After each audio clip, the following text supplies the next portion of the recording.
గమనించాలి. ఇక్కడ ఒక ప్రశ్న మనకు కనపడుతుంది కదా. ఇంతకీ ఏమిటా ప్రశ్న? దేవునికి అవమానమును తెచ్చేది ఎవరు, ఎలా తెస్తారు? ఏంటిది?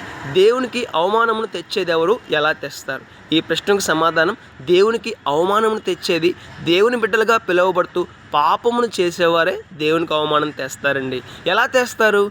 దేవుని బిడ్డలుగా పిలువబడుతూ పాపము చేస్తారు కదా. అంటే దేవుడు చెప్పినట్టుగా జీవించకుండా తమ సొంత ఇష్టాన్ని నెరవేర్చుకుంటూ, తమ సొంత స్వార్థాన్ని నెరవేర్చుకుంటూ దేవుడు ఇలాగే జీవించమనని లోకమంతటా చెప్తూ ఉంటారు కదా. వారే దేవునికి అవమానం తెచ్చేవారు. వారు తమ జీవితాన్ని బట్టి దేవునికి అవమానం తెస్తూ ఉన్నారు. దేవుని బిడ్డలు పరిశుద్ధంగా ఉంటారండి.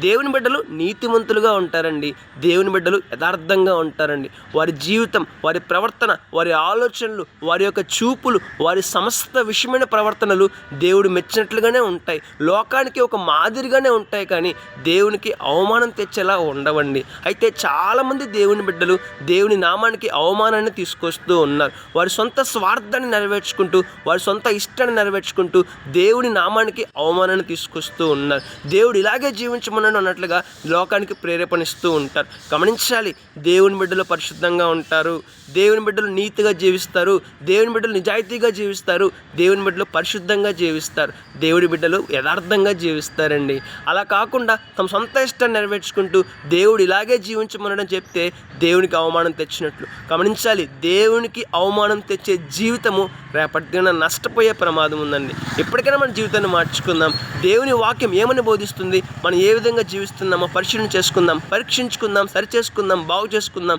ఆ విధంగా జీవిద్దాం. రేపటి దిన శ్రేష్టమైన ఆశీర్వాదాన్ని పొందుకుందాం. May God bless you.